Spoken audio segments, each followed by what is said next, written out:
YouTube should be coming up in a matter of moments. We are live on Twitch. I hear myself. That's hilarious. Sorry about that. No, you're good. So if you're watching a replay, go ahead and fast forward to about 90 seconds. Sup, Dub? Go ahead and fast forward to about 90 seconds. We'll start there. I always let this thing kind of let people trickle in. Like the rain. The rain is trickling in. Sunsfan79, what is up? Hey, we got a new subscriber on YouTube. That's, as the French would say, fantastique. And if they don't say that, then I just sound like an American with a bad French accent. Wall Gang, what is up? Numbers are rolling in. It's good. It's good. All right. We're gonna go at about 40 more seconds, then we'll start going. I'm making sure that YouTube is running at its optimal performance. Changing the privacy setting. I wish the privacy setting on YouTube was automatically, what's up, man? Was automatically public and not private. I have to go in and change it, and there are times where I forget, and then like halfway through I'm like, wait a second. A pleasant surprise, I know, right? This is great. We haven't had an impromptu one in a while. It's been a while. Yeah. Don't trade for tough. Go ahead and Corey, just say hello real quick, and everybody who's watching the stream, please just let me know if you hear him. So go ahead, Corey. Hey guys, happy to be here. It's been a while since I've been on the show, but really excited to talk some Suns basketball and Kemba. Did you guys hear that? Just want to make sure because I can move stuff. Perfect. Got some thumbs up. Got some yes. All right. Beautiful. Let me make one tiny technical adjustment. If you guys saw what I was doing, you would know it was far from technical. All right, so welcome to Valley of the Suns Live, the Improptu Kemba Walker edition. The first Impromptu Kemba Walker edition we've ever had on this show. So, you know, that's, hey, hooray for firsts. So, my name is Adam Maines, your host and site editor. I've got with me the one and the only Corey Miller. Corey, I know you just said hello, but why don't you say it one more time for our fans? Hey everyone, happy to be back. Excited to be on the show today. Yeah, hell yeah. So we are pretty much dedicating this to Kemba Walker. We will expand a little bit into the draft, just because it's inevitable at this point. If you're talking point guards and you're thinking, how can the Suns upgrade the point guard position? If your thought is, as many of you are, no, don't trade for Kemba Walker, then of course it's like, all right, well then who are you going to get? Because you're not going to rely on Tyler Ulis and Isaiah Cannon for too much longer. I mean, they're both, you know, they're backups. So if the way I see it, Corey, is that if you add Kemba, that means that you are moving Tyler Ulis to the bench, and then Isaiah Cannon, you know, gets waived, presumably. Although, I mean, I suppose you need three backups, but and I think that's the way that's exactly where Tyler Ulis's role should be on the Phoenix Suns, and that is as the bench player. He's not a starting point guard, and if he is at some point in the future, he's not yet.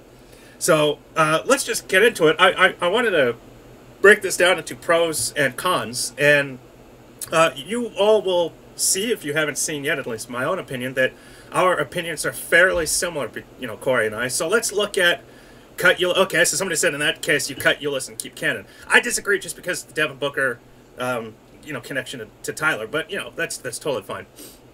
So let's get into some of the pros. Corey, Kemba Walker would be the best point guard the Suns have had since Eric Bledsoe, which isn't saying a whole lot. I mean, Eric Bledsoe's only gone for 50 games.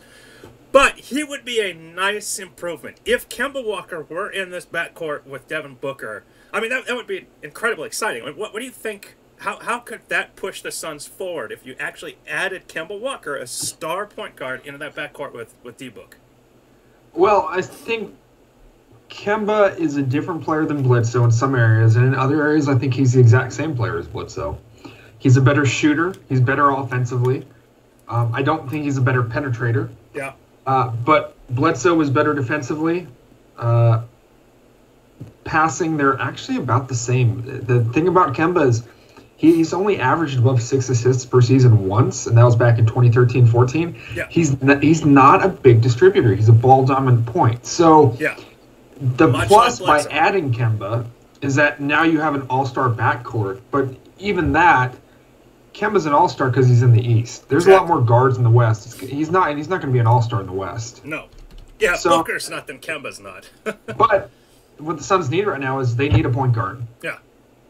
So Kemba's obviously a huge upgrade over what we have now, and it also gives the Suns another scoring option because outside of Book and TJ, we really have a lot of inconsistency on that third scorer, and that's something that the Suns do need, whether it's in this deal or whether it's in the draft or free agency as we go on through the summer. Yeah.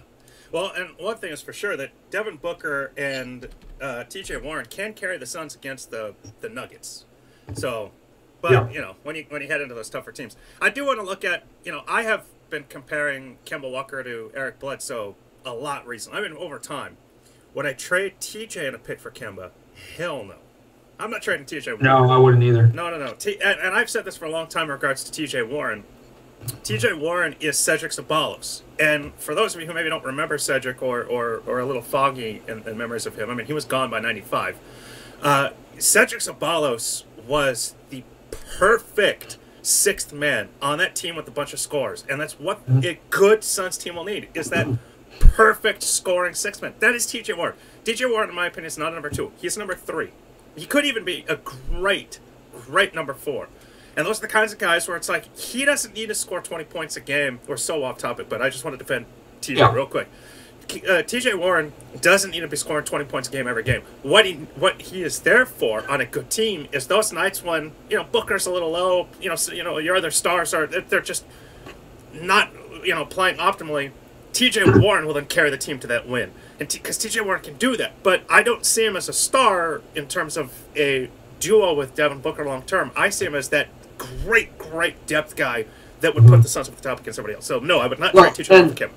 I wouldn't trade TJ in a pick for Kemba either. Another factor in that is Kemba's signed this year for $12 million and next year for $12 million. Then he's a free agent. Yeah. We don't know if the Suns could re-sign him. If they do, he's going to be a max contract guy. At least closer. He'll definitely over 20, for sure. With TJ is on a very, very team-friendly contract that he just signed this year. Yeah. TJ is going to be signed starting next year, 4 years, for $50 million. Yeah. Kemba would eat that up in less than 2 seasons. Yeah. So TJ, as you said, I agree. He's a perfect sixth man, and I think that if the Suns can get another star or two, you want to. If you're a contending team, TJ Warren is a great sixth man, that scorer off the bench, that instant offense, and he's on an incredibly team-friendly deal. Hell yeah. Yeah, the Suns won't be good enough to really utilize him the way he should this season, probably not next season. But if the Suns continue to take steps towards being a contender by 2020, that contract and TJ, they're going to be very important to this franchise. Hell yes. 100% agree. Preach.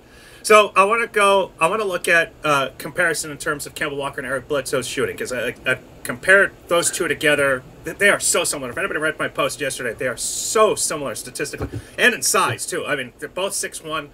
Bledsoe is about 20 pounds heavier, which worries me about Kemba. Kemba's never really been hurt the way Bledsoe was, but I mean, Bledsoe is a bowling ball. Kemba Walker is just a little more lanky. But in terms of shooting, this season. Now, in my post, I compared to last season's stats because they were full season stats. But this season, for Charlotte, Kemba Walker is shooting 34.9% from outside. That's good. I mean, that's not great, but that's good. I would definitely take that as an upgrade. What's Bledsoe at? I would imagine Bledsoe's under that. Bledsoe was only a 30% guy. Bledsoe on the season is 31.7. So yeah, that sounds right. It's 3%. It's 3% lower.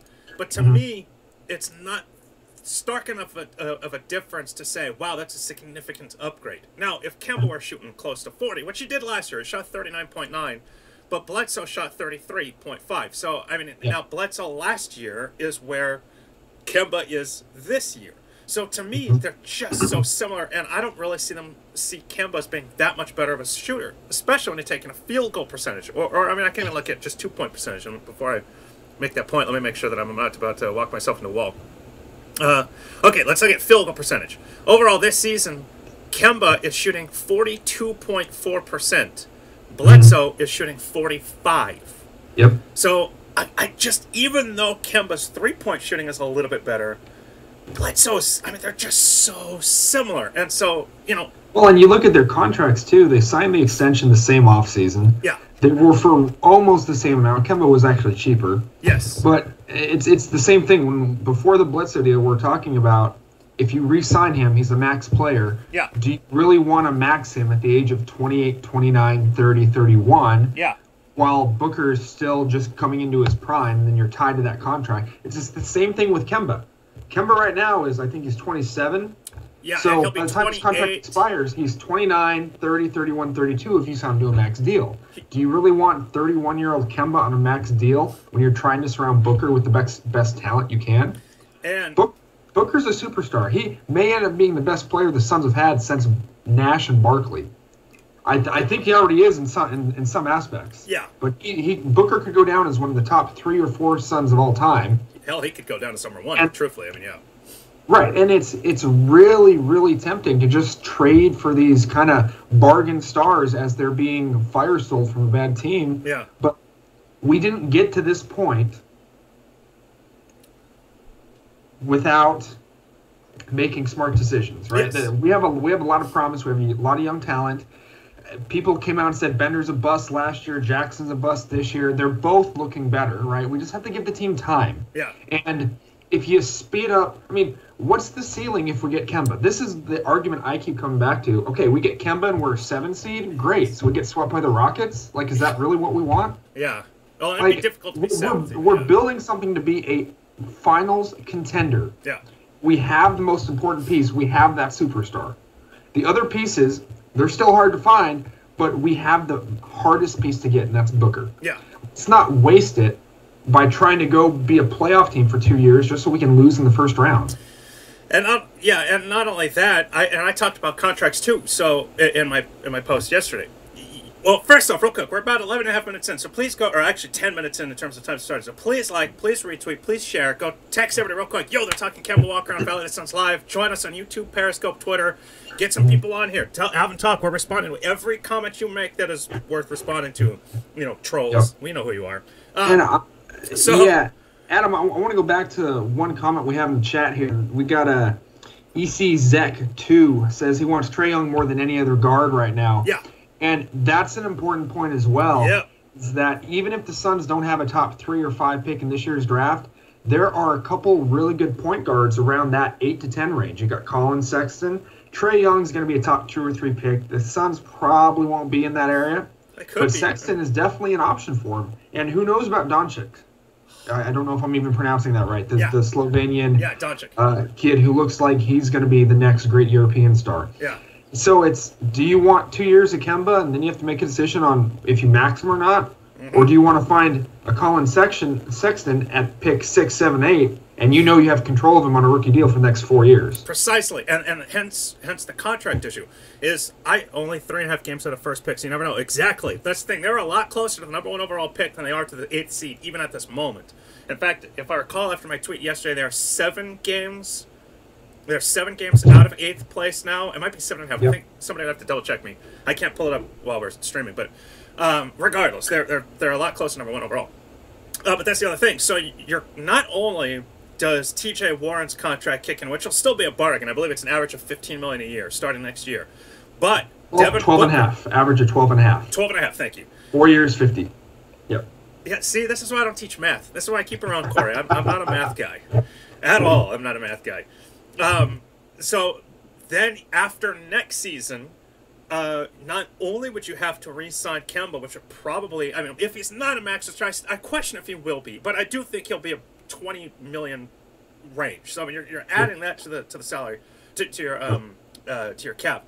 Plus, you've got Devin Booker, who will be a max that year. So that really just right off the bat, do you really want to put close to 50 million, if not 50 million, into your backcourt alone? Yep. You know, and still have to worry about getting a big, because whether or not Dragon Bender or Marquise Chris end up, reaching the levels that we kind of expect them, neither of them will be that prototypical kind of generational big that is really what spreads the floor and will open it up for a backcourt of Devin Booker plus, and potentially Kemba Walker. So it really does hamstring you that even though you lose Jared Dudley and Tyson Chandler's contract after next year, you lose Greg Monroe's contract for this season. However, you only then save about $5.5 million because you're adding Kemba Walker. So it really does shrink, and that's where you go back to the contractual issue of the draft.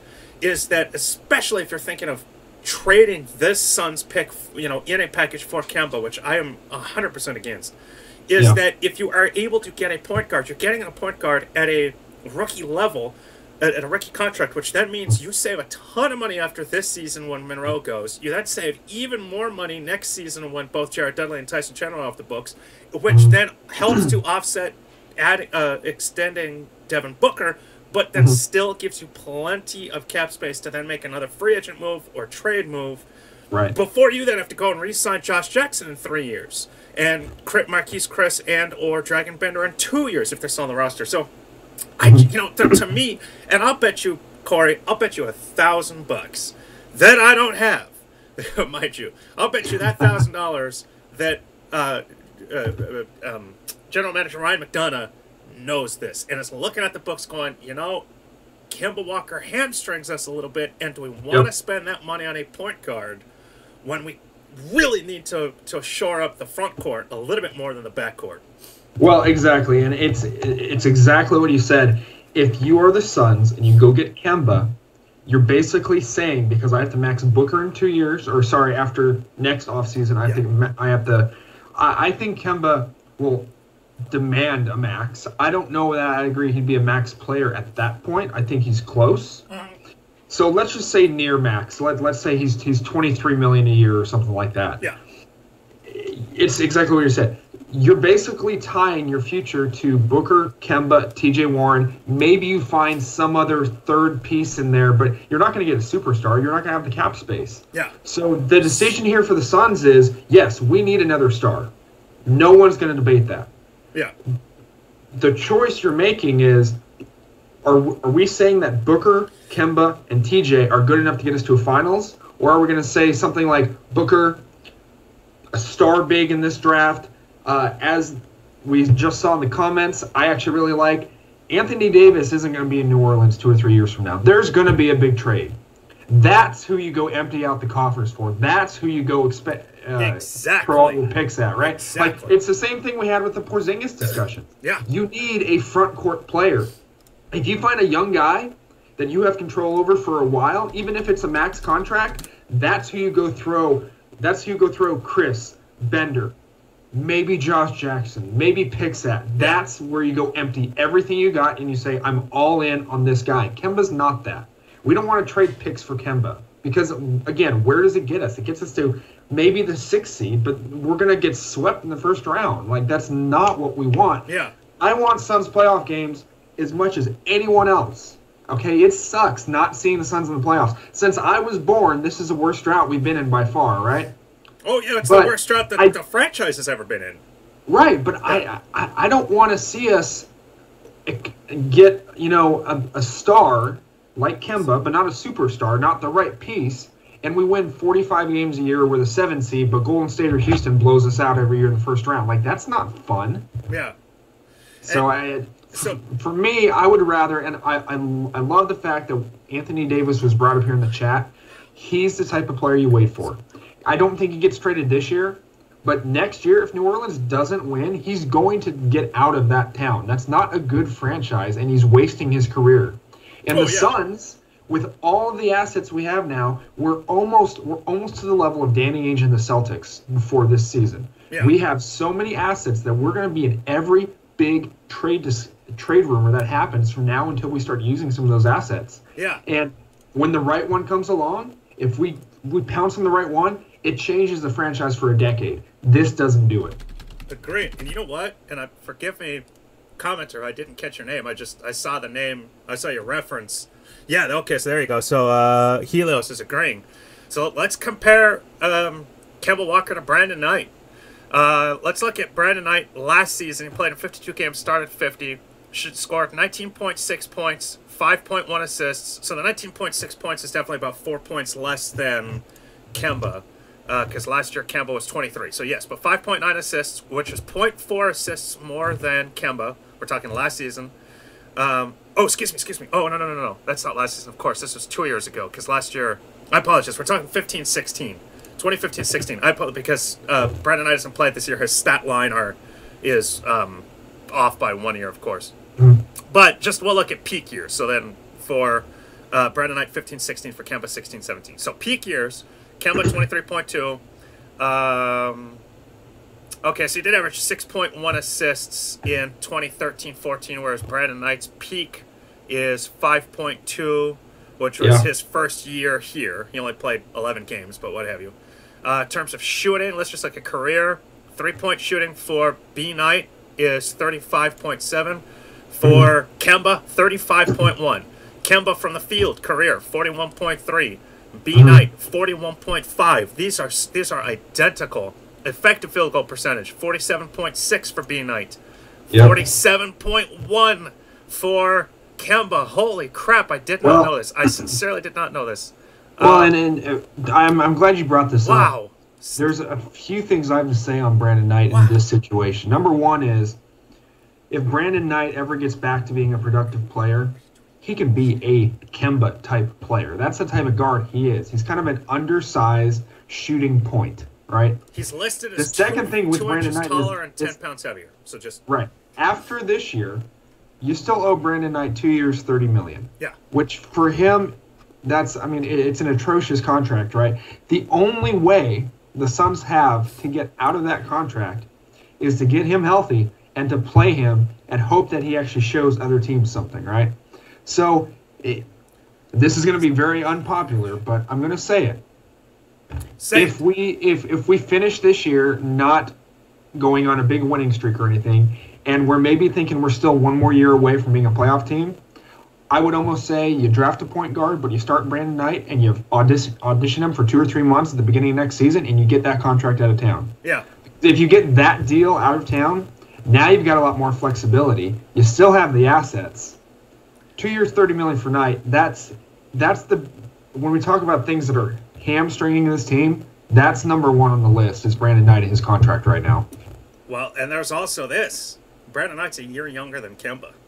Yeah. So, if we're saying that Brandon Knight and Eric Bledsoe, if we're saying Kemba Walker and Eric Bledsoe are similar, Brandon Knight and Kemba Walker are probably even more similar, and yet you've got Eric Bledsoe 28, Kemba 27, Brandon Knight 26, although Kemba is also going to be 28 in 3 months, whereas Brandon Knight just turned 26 in December.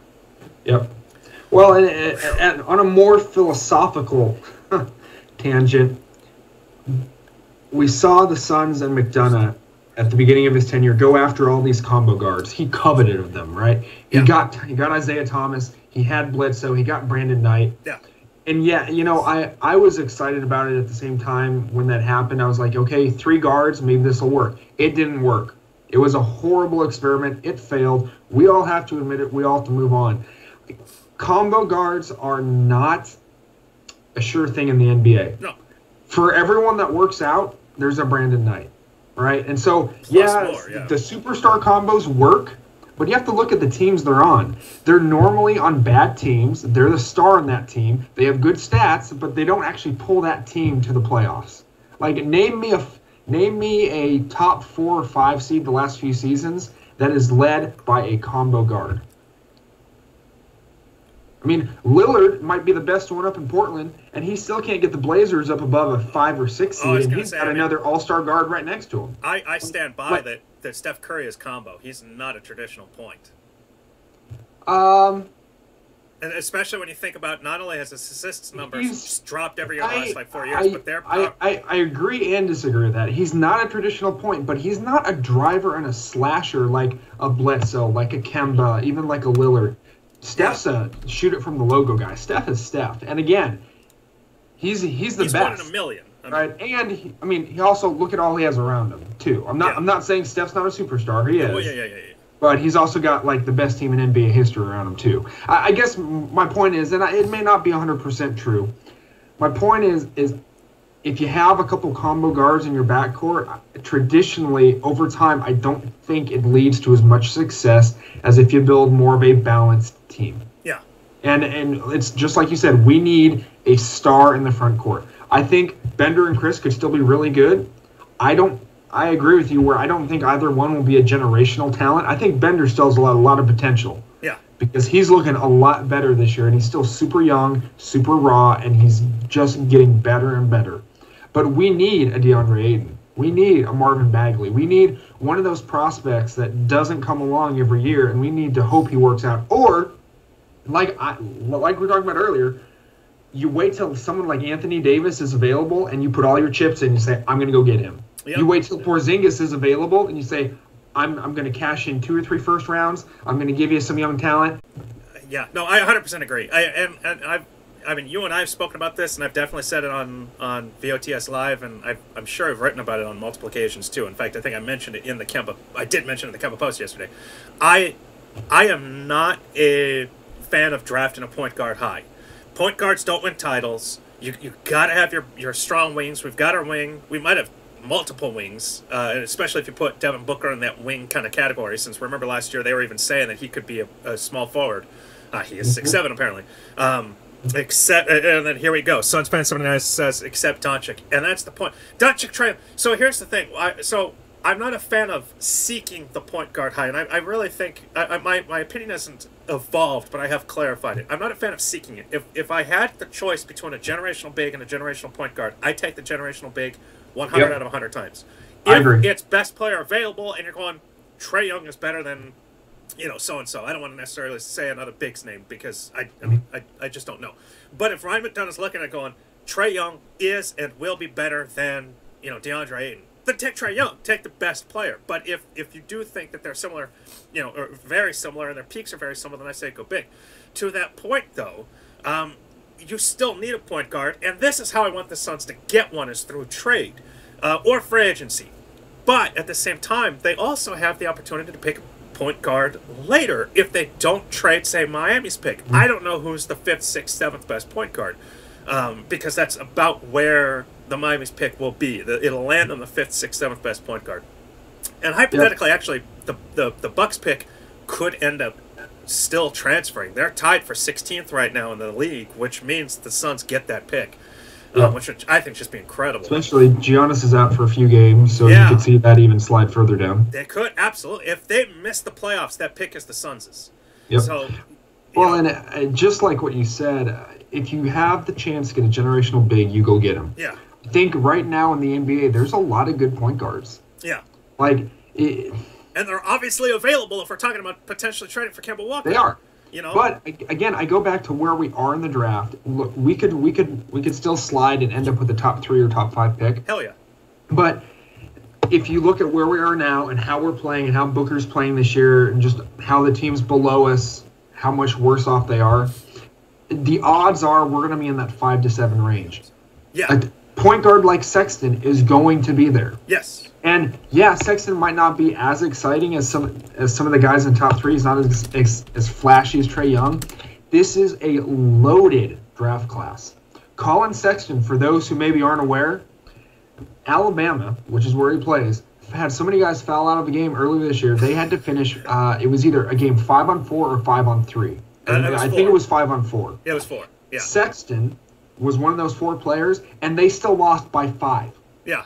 And it was because of him. He kept him in the game. He is, in any other draft year, he's a top 3 prospect. But this draft is so top-heavy. There are 5 possible generational talents in this draft. It is a fantastic draft, right? Yeah. And if you go get someone like Kemba, then if we're in that 5, 6, 7 range, you've just taken away some of the flexibility. Because in a draft like this, you need to take the best player at where you are in the draft. And I think where we'll be there is Sexton's going to be at the very top of that list, and it's just a plus that we need a point guard.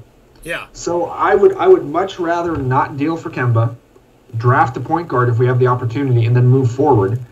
And I guess lastly, my thoughts on the Kemba stuff and what we actually haven't talked about is what's an acceptable price for Kemba. Yeah. And I think this is going to be another hard no for me, is that Charlotte is not going to just take Greg Monroe and maybe a future first and like another expiring contract or something for Kemba. Like, they're going to want some value. It's not going to be a complete fire sale. Yeah. And honestly, anything more than Monroe in a first, I don't really want to give up. I'd give up Ulyss. But if you're talking about I have to give you Bender or Chris Monroe in a first, I think that's too much. And that's the thing is, I don't know if you got a chance to listen to Burns and Gamble yesterday. I got to listen to about half an hour, and I heard their 4 o'clock segment on this. And Gambo, who I love, but I've been his son's opinions recently have just been so skewed for some reason. He was saying trade both Bender, Chris, and a first, and I'm like, what the hell are you talking about? To me, and so you and I have talked about. I hate tanking. I hate the intentional losing. I hate what the Suns have been doing the past couple of years.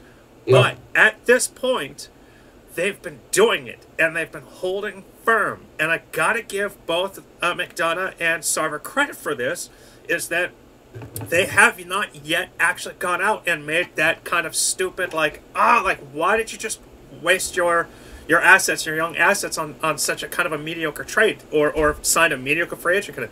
They have held off. So at this point, yeah, exactly. E-check. I don't mind it this year because we have been following it through. So at this point, we're now over halfway through the season.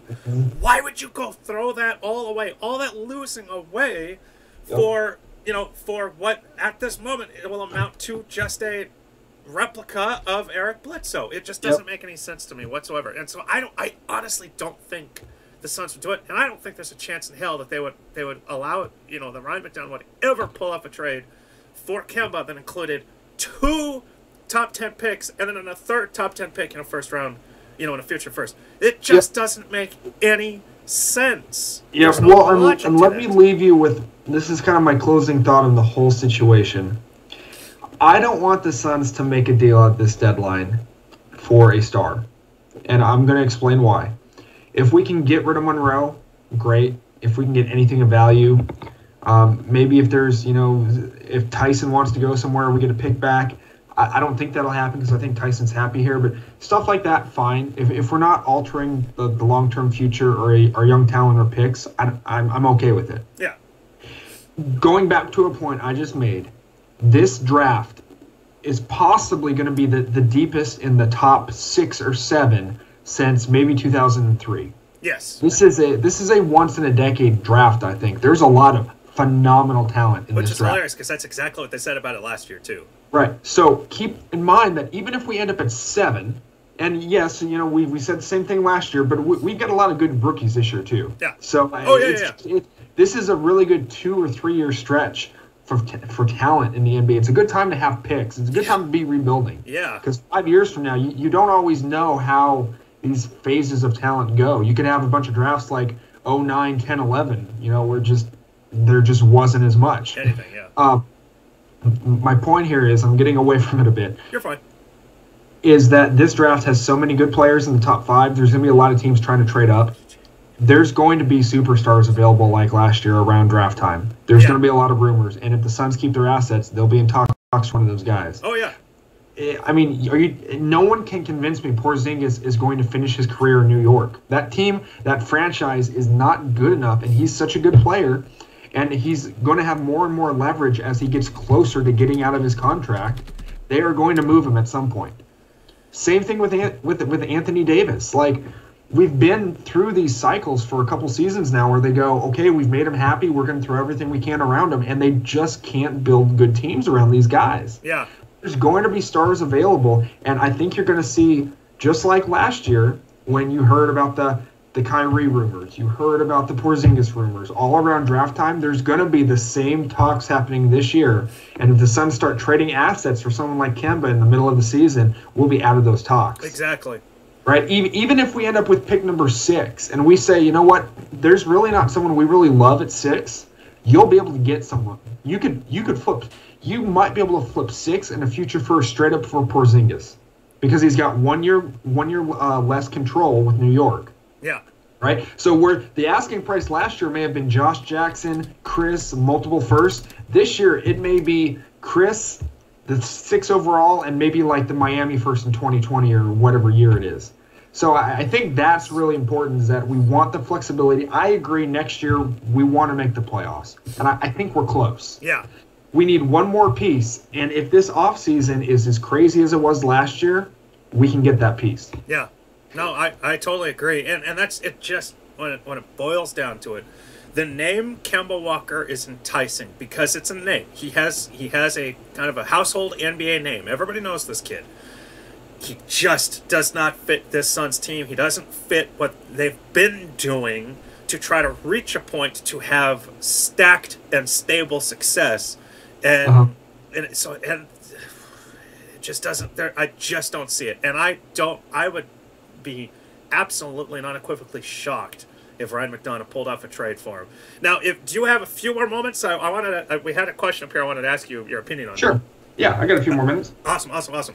So let's break away from Kemba for a moment. We'll still look at the chat. So if you guys are chatting, I mean, I'll keep questions in mind and we can go back to briefly. But I did want to see your opinion on Greg Monroe and Nerlens Noel. We have one of our writers who did write this week that, that might be a good trade, flipping Greg Monroe for Nerlens Noel. And on paper, it's logical to Phoenix from this perspective. And then his contract, they would save a little bit of money this year. Both are unrestricted.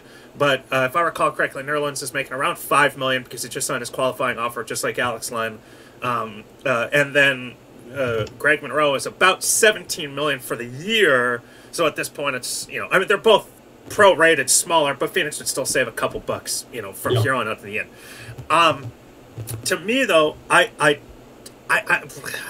just don't see why, and for one specific reason. We have Greg Monroe on the roster. Greg Monroe is shown to be still a good center. I say still. He's only like 26, I think. I mean, the kid is young. He is a kid compared to me. And yet he isn't playing. They're playing Tyson Chandler. They're playing Alex Len. And on nights where Tyson has to rest, because he actually is older than me, then Greg Monroe gets the start, and Alex Len is just the perennial sixth man or, backup center. If you trade for Greg Monroe, you're going to have to trade another asset because the contracts are going to have to match. Dallas isn't going to just pick up that way extra money for no reason for a guy that will probably be gone as an unrestricted free agent this year, or after the season anyway. And B, Nerlens Noel, who does he supplant? Do you really want to start Nerlens Noel over Tyson Chandler? No. Would you really want to play Nerlens Noel? Okay, so Greg is 28. He's still not 30. He's still young.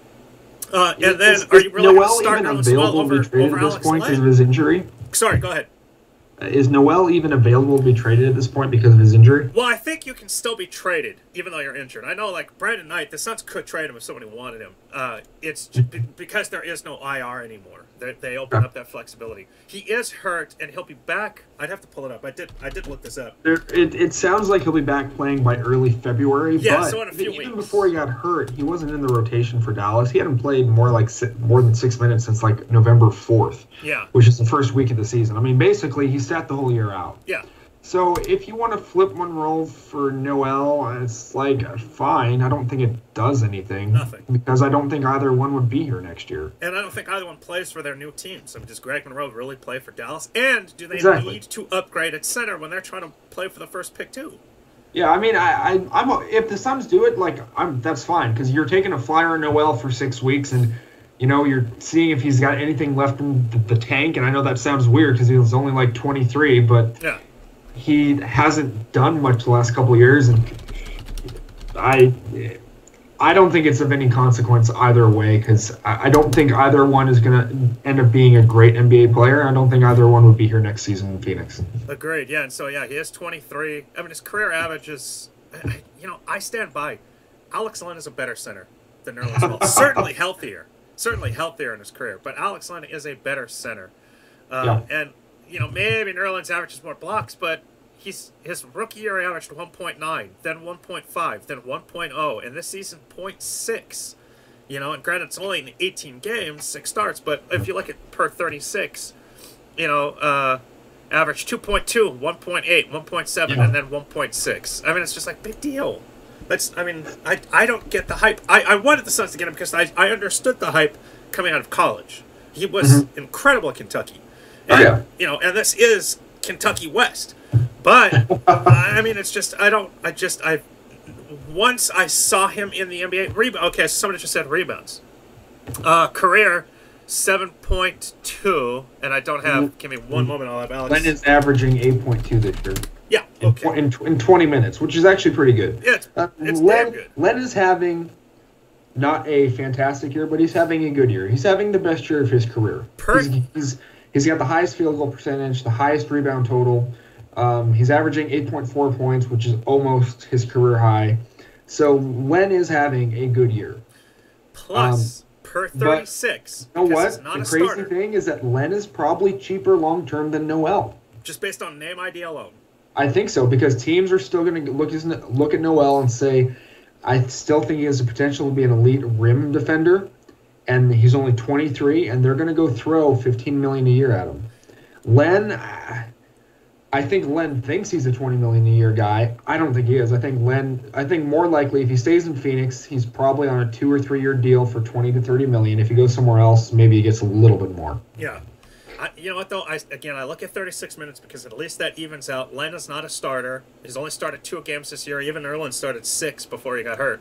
Len is averaging 14.5 points and 14.2 rebounds in 36 minutes, plus 1.6 blocks. Noel, 11.5, 11.7, and 1.6. Give me Alex Len. Alex Len is better. And he's healthier. Yeah, I mean, he had that his rookie year he was injured. The most. He only played in 42 games, and then 69. Yeah. But then his last 2 years, 78, 77. This year he's played in 41 out of 44 or something like that. So, I mean, he's been healthy since really his second year, but in particular his rookie. So, we are comparing Greg, though. True. No. My point is, in terms of comparing Greg to Nerlens, my point, though, is that Nerlens comes in, and who does he supplant? He would have to, if you're trading for him, you're essentially, which is what you're doing, then somebody else has to drop out of the rotation. And it's not going to be Tyson Chandler. And I just don't see why it would be Alex Len, because Alex Len is playing better. It is better, in my opinion. And I know we've got some. What's up, TJ? We've got some people that mock me for my Alex Len love, but I don't care. I mean, I see it. I mean, he's a good. I'm not a big Alex Len fan, but I mean, it's like I said, I'm even willing to admit he's having a good season. Signing the qualifying offer probably was a good business decision for him, because I think he'll get more this offseason than he would have before the start of this season. But I still don't think he's any special player or anything. I think he's a good backup big. I just think he believes he's a starter, which I don't agree with. Yeah. Well, I mean, and I'm not trying to say that Alex Len is the second coming of any great center either. I just mean, like, if you could put, let's say you could draft DeAndre Ayton, and you could play Ayton at the, Bagley. Let's say you drafted Bagley, because Bagley can shoot threes, and you put Bagley at the 4, I would be very happy starting Len next to him at the 5, and just let Bagley, spread the floor a little bit, and then have Len still be that rim protector, still be that post player. I mean, I would be very happy with him long term. And here we got Suns fan 79 says Len still has great potential. He is only 24 and is having the greatest year of his career. Sure, it's not a contract year, I get that, but it's also not under Earl Watson. So there is also that coaching aspect. That's a good point. So I mean, I would not trade Monroe, because I see unless it's a flat out salary dump where somebody says, we'll take the salary because we need a starter here, take Derek Jones Jr. kind of thing. Like Miami's like, we freaking need Greg Monroe, and so they just trade us nothing and absorb his contract. I mean, at this point, if you get anything from Monroe straight up, I would do it. Yeah, but that's even if it's a second-round pick or something, just because everyone and their mother knows he's not coming back. Yeah. And he's not really going to help us for the rest of this season. He's not playing. He might just steal some minutes from like you said, Len, if he does get minutes again. He's kind of a little in and out of the rotation. So if someone wants to give us, a young prospect, a G League player, yeah, that's fine. Do it. Yeah, exactly. I personally would not trade him for anything in particular. And actually, I just want to see, when was the last time he played? I've got his stats. Oh, shoot, I touched something. I think he played... You have it? He's only played 15 games for the Suns. He played 3 minutes and 16 seconds against Indiana. His last extended game was against Denver. He started on January 3rd. So he has played twice this month so far. Well, and what I think, the reason for that, at least this is speculation, but this is what I think has happened. The Suns got him in trade, in the Bledsoe trade. They auditioned him for, 10, 12 games, gave him some minutes, 6, 7, 8, 9, 10, 11, and McDonough just found out there's no trade market for him. Yeah. And then at that point, he was never part of the Suns' plan. I think the only reason he got minutes in December was to, see if he's magically got something that the Suns could really use on the court, which I don't I think he's a good player. I just don't Yeah. think he's anything special. Yeah. B, maybe if he strings together a few good games, maybe you can flip him for something. And I bet McDonough went and called every team and just wasn't able to get anything, and so we just shut him down. Yep. No, I 100% agree. And those games that he randomly plays, he played on December 13th, then December 21st, then January 3rd, and then again he played on January 14th, but only for 3 minutes. Those games are just, let's see, were they all back-to-backs? Back-to-back, back-to-back, oh, those were all the second half of a back-to-back, and those are the games that Tyson Chandler rested. Every game he has played since December 9th has been the second half of back-to-back because they've rested Tyson Chandler. And they're 1-2. They're 1-2 in those games too. Lost to Toronto, win to Memphis, lost to Denver. So I mean, I still like him. In those starts, he got a double-double in 3 of them. He had double-digit rebounds in all 3 of them. Excuse me, he got a double-double in 2 of them. He had 17 and 11, 8 and 12, 16 and 10. You know, so he's obviously productive. But yeah, nobody wants him. I wouldn't trade him for Noel. Just give me Greg Monroe and finish the season and say, see ya. So yeah, to me it just doesn't make any sense again, unless, as you said, somebody's flat out taking his contract for the rest of the year and just saying, hey, we just need him, so here's a G League player, here's a second round pick, we'll absorb his contract, we can pull it off. Although really, who can pull that off? I don't know. So and then is in position, say, to make the playoffs or is in the playoffs and needs a center. You know who it would be perfect with? Milwaukee. Funny how that works, huh? Yeah, exactly. So anyway, yeah. So I mean, do you have any other final thoughts? Anything else you want to hit on real quick before we sign off? No, man. It's been a lot of fun. Hell yeah. I'm excited that the Suns are in on all these trade rumors, and I'm really looking forward to this summer. I think there's a good chance something special is going to happen for us. Agreed. Totally agreed. Anybody? I'll stay on for 3 or 4 more minutes. Does anybody out there want a rapid fire? Any last second questions? We can. It's 1:50. Anyone want to take? I'll give it a few seconds because usually it takes a moment for questions to come in. Anything rapid fire? You want to talk about anything at all? Thank you, Suns fan. Thank you very much. I see Garcia's on. I'll wait another 10 seconds, and if there's nothing else popping up, then I'll just sign off. 5, 4, 3, 2, 1. All right, y'all. I love you all. We do this for you. This show is for you.